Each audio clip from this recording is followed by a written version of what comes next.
Addressing reporters at this week's Cabinet press briefing, Honorable Kenson Casimir, Minister of Youth and Sports, fielded a range of questions from the scheduled week-long activities for the Olympic winner Julian Alfred to his ministry's vision for sports development in St. Lucia. The Gros Islet MP then took aim at the recently held UWP public meeting where two new candidates were launched. I'm always very fascinated when somebody asks me about what the United Workers' Party is doing, currently doing, or strategizing, simply because if you ask anybody about Bibi, they will tell you even in sport, Bibi focus on what he is doing, what he needs to do, and what he said he's going to do to make sure he fulfills the mandate of whatever he is doing. So to be very honest, I have not looked at a second of the UWP's rally, except for being on Yadi's show this morning and seeing a snip bit of what has happened. Casimir informed the audience where his focus was over the weekend. We had the ECCB netball series launched on Saturday. I had to be at Darren Sammy on Saturday night and then return the following day on Sunday to take in some of St. Lucia's performance. And to be very honest, the night was spent at a rally in Gros Islet with the women, spending time interacting with them and further formulating what we need to do for Julian Alfred for this week and going forward.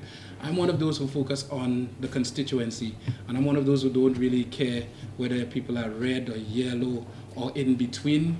I focus on individuals in my community and the overall development of my community. He then shared his thoughts on the still unconfirmed UWP candidate who will face him at the next general elections for Gros Islet.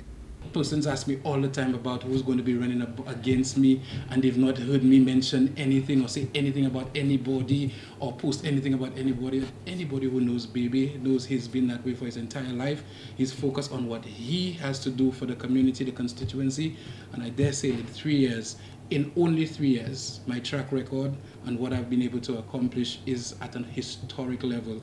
The Minister for Youth Development and Sports ended his response by reiterating some of his and the government's current priorities. I can further do what I need to do in my communities, ensure that the Granny View Community Center is complete, ensure that there's lights on Moshi, ensure that there's lights at the Granny View playing field, continue to develop facilities, green spaces for young people, and to just really execute on behalf of all the people of Gros Islet, every single individual from Gros Islet. So at the end of the 5-year term, I will remind people that, some people act as if the election is next month.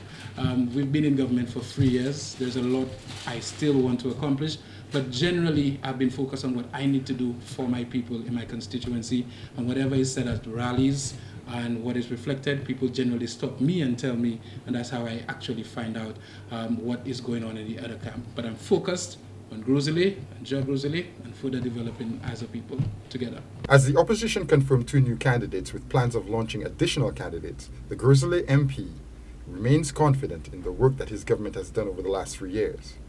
Kenson Casimir won the Gros Islet seat by over 2,000 votes in the 2021 general elections. For Choice News Now, I'm Jason Seafley.